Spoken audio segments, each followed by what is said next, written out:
Solent isolates the beautiful Isle of Wight from the south coast major cities of Portsmouth and Southampton. The way of life is so relaxed, full of old English traditions. This community spirit has unearthed so many unique characters. Several have become my friends and priceless island gems.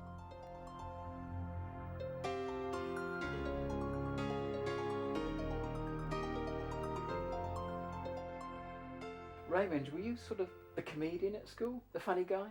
No, I think looking back, the first 20 years of my life seemed to be totally unfunny. But then I've never seen myself as very funny anyway. I always wanted to write, and it was just difficult. I didn't really know what I wanted to write. I wanted to be a serious writer. I spent 15 years writing serious plays. But it was difficult at school because writing was the only thing I had any interest in, and it was difficult to find what sort of job I could do when I left school, and eventually I got a job on the old Isle of Wight Times. You got quick promotion. Within a week you were sort of looking after birth, yes, marriages and deaths. I was put in charge of births, marriages and deaths, probably because no one else wanted them. The first job was a bit of a disaster. I was sent out to cover this death. It was my first article I was going to write, and the editor said, would you see this lady, her husband died? And I said, well, when did he die? And he said, a few hours ago, which was really frightened me. I said, well, she's going to be in the most awful state. And he said, well, we go to press today, so could you go round and just get a few details about him? I was so nervous, I sort of paced up. I remember pacing up and down Binstead Hill for about an hour, and finally plucking up the courage to go to the door. And I had my little card with me, and this lady came to the door, and I sort of looked terribly solemn, and I said, I'm sorry to disturb you at such a sad time, but I'm from the Isle of Wight Times. Would you like to pay a small tribute to your husband, you see, in the paper? And she said, yes, fine, come on in, have a cup of tea. And I thought, well, she's taken it very well, as he only died a few hours ago. So I went in, and so she put the kettle on, and I got this card out, and I said, right, could you tell me how old he is? And she said, well, perhaps I could tell you any information. She said, I think you ought to see him first.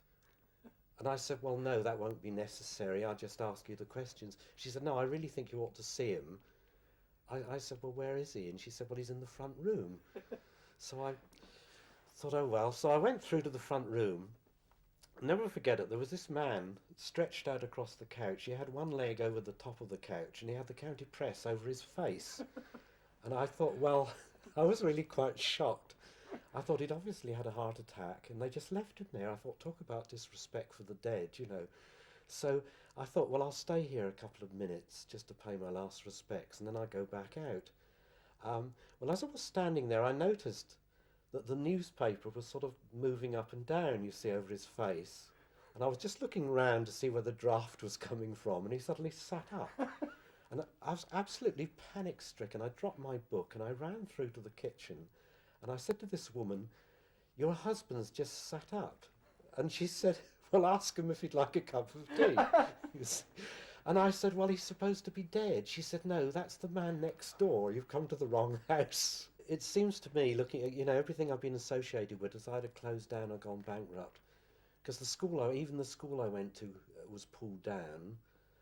And the chapel I went to, that was closed. And then, of course, the Isle of Wight Times closed. Then I worked for a grocer. He closed. They pulled his house down. Then I worked for the cinema at Shanklin, and that closed. Recently, I met a guy I was in the RAF with, and he said every RAF camp I've been stationed at had been pulled down, which is fairly... Raymond, what sort of age did you start submitting scripts to people? I think I was about 15, and I was trying to write serious plays then. And I think actually most of the television companies I wrote for had closed down since then. They were Rediffusion and ABC, and I was sending them in. I was still sending them in 15 years later. It was about 45 scripts, I think. A lot of rejections. Yeah, they were all rejected, yes. How did you get the idea for Some Mothers Do Have 'Em? I don't know. I was writing about so many things, and it was, you just get one character after another, and then one of them sort of takes off. I think originally I'd read in the paper there were people were complaining there were no situation comedies for women, and the original idea was that Betty was going to be the leading lady, and Frank was the husband who never said anything, who just followed her around. And then I found once I started to write about them, this happens sometimes, characters just sort of take off, and then I found Frank started to answer her back, and then Betty started to change character, and eventually Frank was the dominant one, and Betty was just a very docile wife, you know.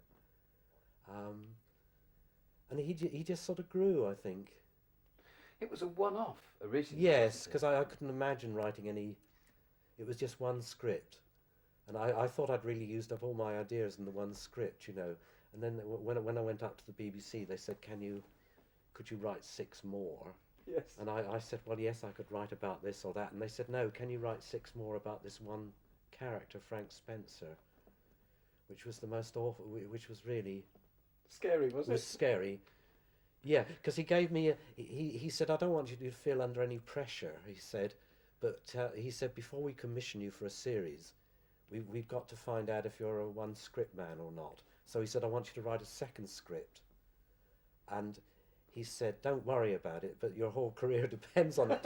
He said, and you've got a deadline. He said, you've got 3 weeks to do this, because in 3 weeks' time I'll be having a meeting with the head of the BBC, and I'll have to tell him whether I recommend that you're commissioned for a series, and it will depend on this one script.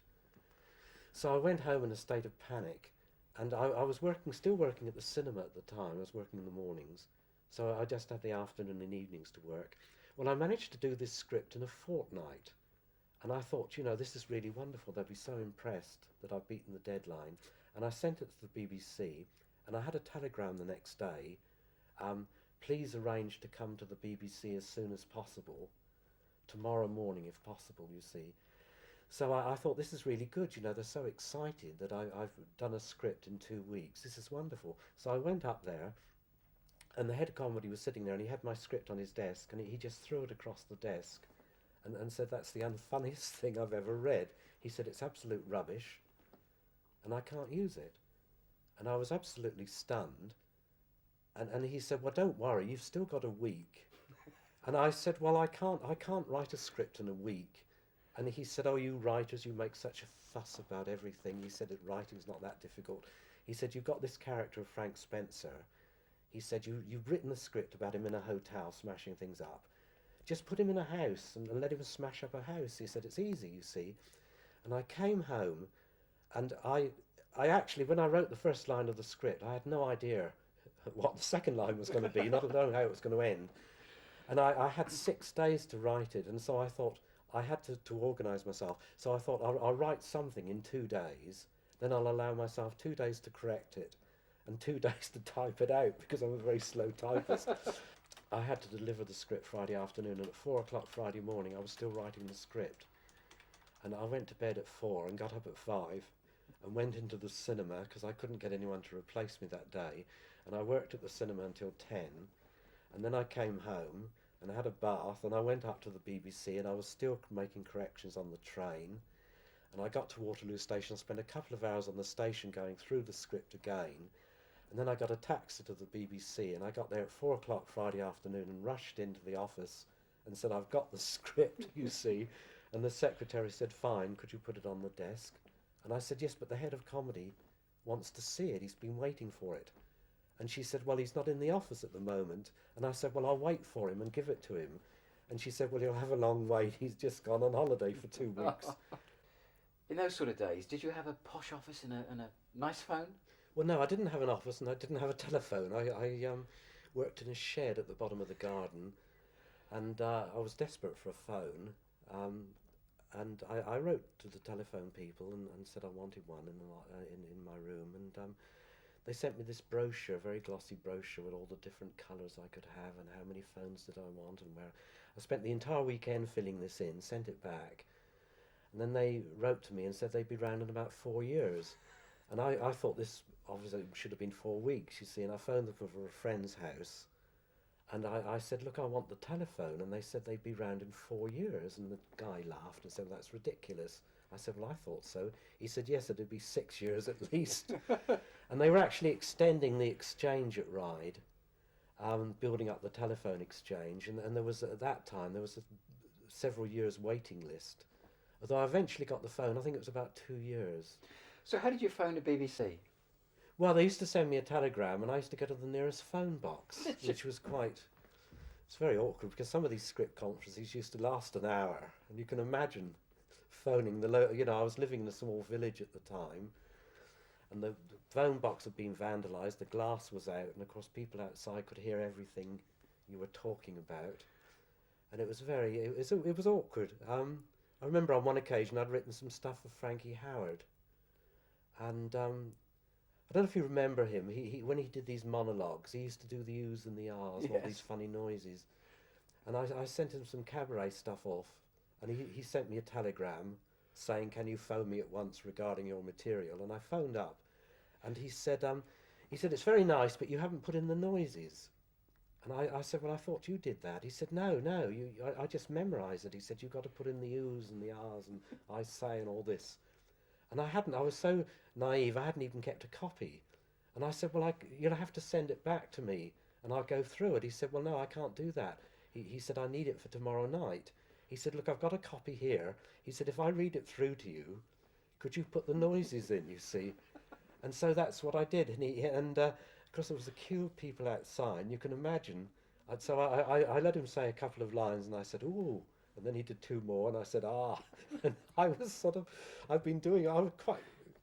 got quite into enjoy it after a while, and I've been doing it for about 5 minutes, and suddenly became aware of this queue of people outside the box, gaping in at me. And I mean, heaven, because all they could hear was me standing there with the phone, making these funny noises, you see. A sort of famous film director or producer used to actually phone you at the Regal Cinema, didn't he? Yes, because when I broke in, I was actually cleaning the cinema, and I went up to the BBC, and I felt a bit intimidated. I was sitting in the office, and there were all these executives standing around, and they said, what do you actually do for a living? And I just didn't have the nerve to say, "Well, I clean cinemas." So I said I was working in the film industry. And they said, "Oh, I see," and they looked a bit surprised. And anyway, a couple of weeks later, I was in the bar, and this man tapped me on the shoulder, and he said, "Oh, you're Ray Allen." He said, "I believe we have something in common." He said, "I'm in the film business as well." And he said he was planning a new film, and he said, "We'll be looking for writers." He said, could I give you a ring? Would you be interested?" And of course, at that time, I didn't have the phone. So I was really embarrassed about this. So I told him some long story about moving house, and we hadn't been able to get the phone in. And he said, "That's okay, I'll phone you at work at the studio." And I said, "Well, I'm not really in the office that very much. I'm on the move a lot." And he was becoming very impatient about this. And he said, "Look, for heaven's sake, there must be somewhere on the island I can contact you." And I said, "Well, do you know the island?" And he said, "No." I thought, well, thank heaven for that. So I said, most mornings I can be contacted at the Regal at Shanklin. If you like to leave a message at the Regal, I said, I'm usually there. And he seemed to think it was a sort of hotel, where I went for morning coffee. So I went back to the Regal and I said, "Look, if anyone phones up asking for me, don't give them any information, just give me a shout, you see." Well, a couple of weeks later, a girl came in and she said, "There's a man on the phone, says he's a film producer." So I spoke to this man, and he said, "We're hoping to get a meeting." He said, "Are you still interested in writing a screenplay?" And I said, "Oh, yes." He said, "Well, I'm trying to arrange a meeting in London next week. Would you be able to get up?" I said, "Oh, yeah, I'll get up to London." He said, "Right, I'll call you again to confirm this." He said, "But in the meantime, could I have a word with the manager?" And I said, "Why? What for?" He said, "Well, the girl that answered the phone was quite offensive." He said, I'm not putting up with it, I'm going to complain about her." And I said, well, what did she say?" And he said, "Well, I phoned up and I said, 'Is that the Regal Shanklin?' And she said, 'Yes.' And I said, 'Is Mr. Raymond Allen, the BBC scriptwriter, in the building?' And she said, 'Oh, yes, he's always in the building about this time.' And he said, 'Well, could you page him for me?' And she said, 'Well, could you hang on for 5 minutes? He's just mopping out the gents.'"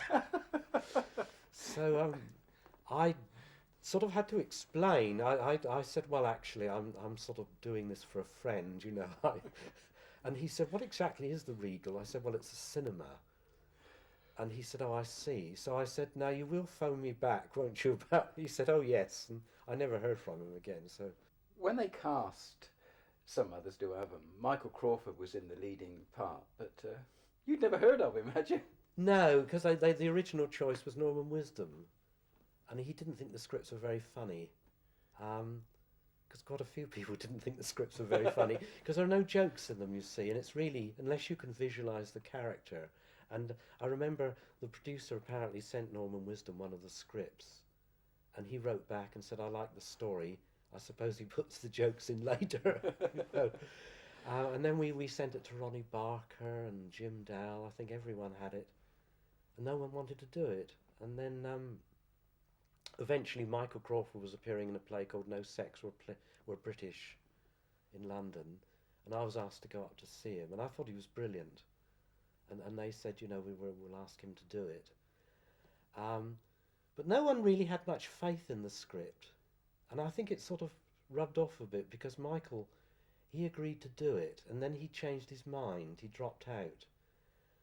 And so we were back to square one. So I actually wrote the first series in 1971.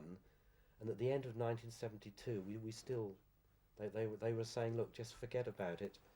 The head of comedy actually said, you know, try and come up with something else. I said, well, it's taken me 15 years to come up with this, you know. And then Michael eventually came back to it, but he wasn't. People were so negative about it, and so he made it clear he was only going to do one series. You went to Michael Crawford's house in London and he came to the door and I think he surprised you a bit, didn't he? Yes, because Michael was one of these people, he spends hours getting into the character. And he decided how he was going to play Frank Spencer. And I had to see him at 10 o'clock, and apparently he'd been up since 6, getting into the part. And he actually came to the door as Frank Spencer, and of course he had the walk and the voice and everything, which totally threw me. And I thought, well, I hope this guy's a really good actor, you know. And then he said to me, he said, I've memorised the first scene with Frank and Betty. So he said, I'm going to show you how I'm going to play Frank. He said, so you play the part of Betty. He said, I will go out of the room and I will come in as Frank Spencer. And so he went out. When he came in, of course he was exactly the same as when he went out. And I daren't laugh. I kept looking at him.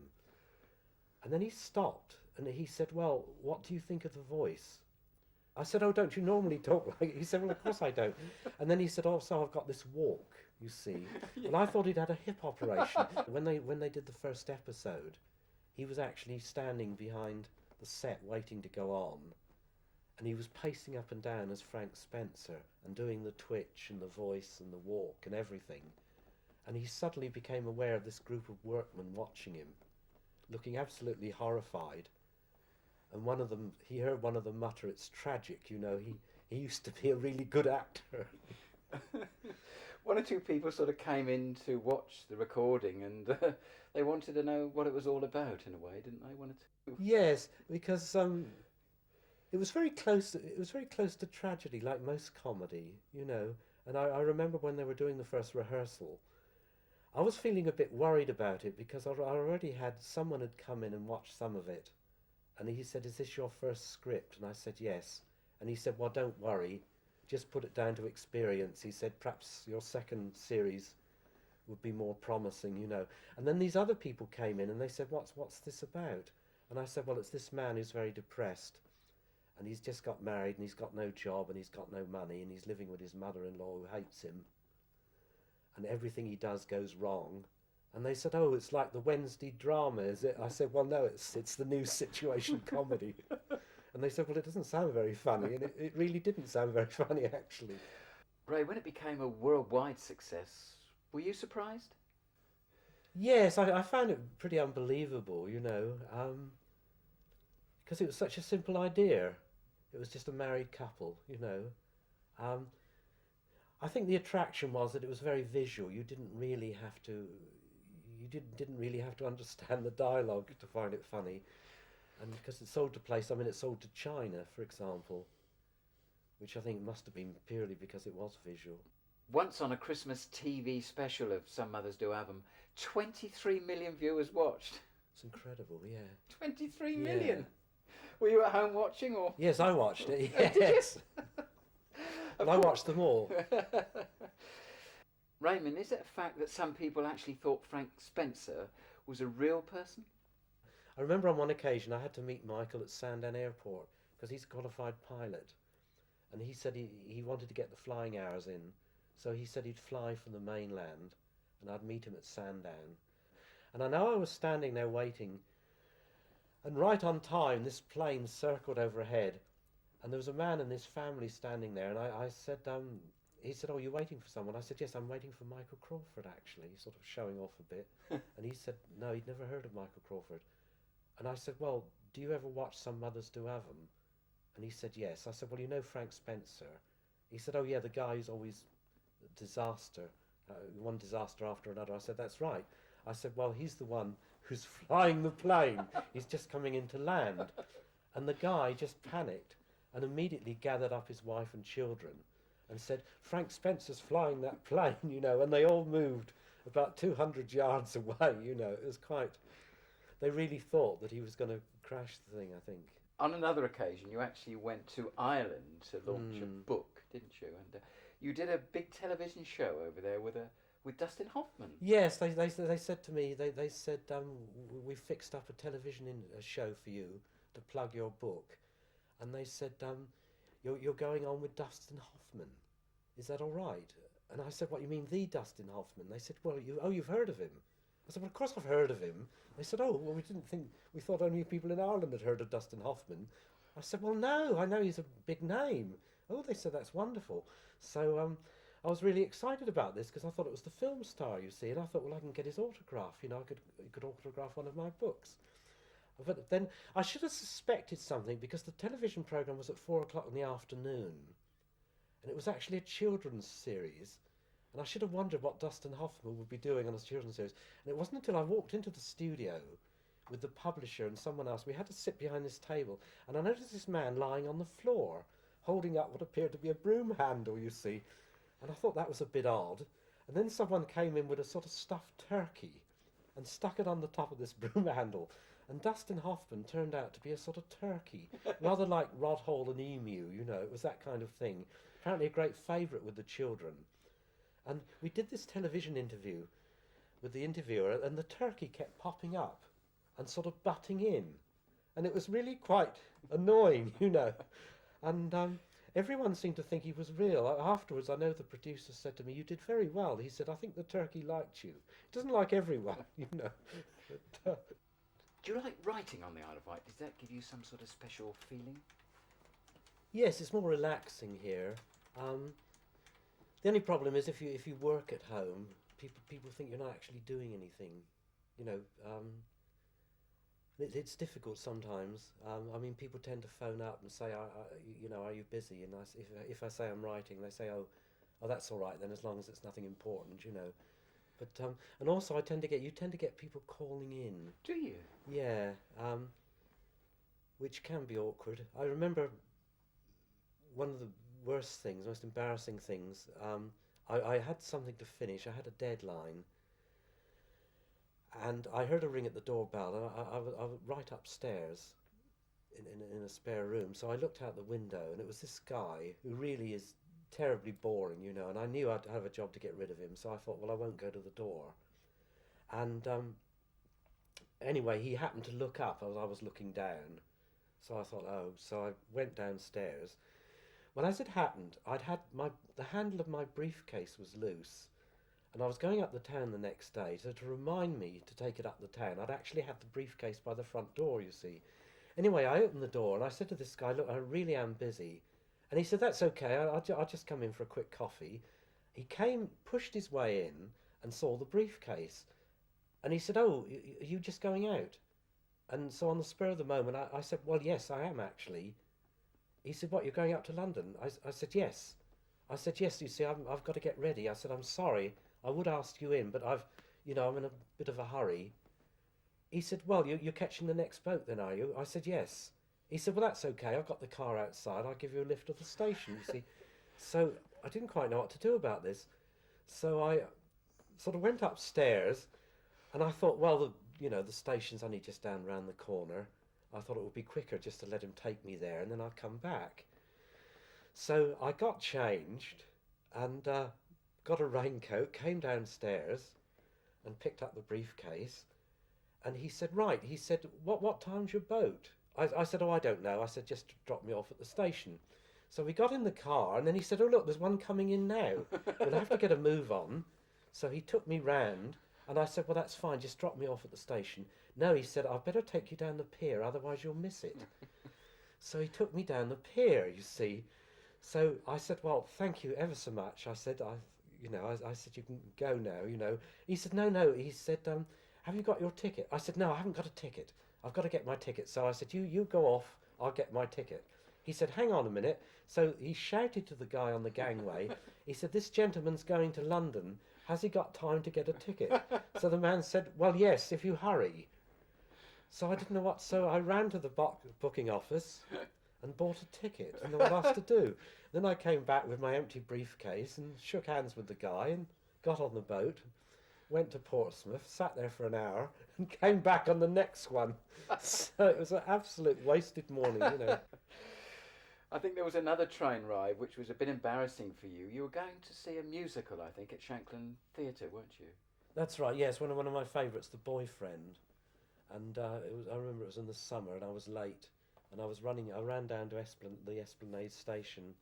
And as I was getting on the train, the platform was crowded and someone shouted at me, someone I knew from the church shouted at me across the platform and said, oh, Ray, just the man I wanted to see. And I said, I'm sorry, I can't stop. I'm just off to Shanklin to see The Boyfriend. And I suddenly realised what I'd said, and he gaped at me, and I got on the train, and everyone sort of backing away. And as the train went out of the station, I saw this guy standing there, and I thought, well, that's ruined my chances for the church council, you know. So what about the future? You're going to write some more plays or books? Well, I hope so, but I'm writing a book at the moment. I had an agent. She'd heard me give a talk, and she said, why don't you just write the stories you tell, put them into story form in no particular order, and just see how it works out. So that's what I'm working on at the moment. I remember giving a talk once, and someone came up to me, and they said that was really encouraging. She said, I feel that if you can do it, anyone can.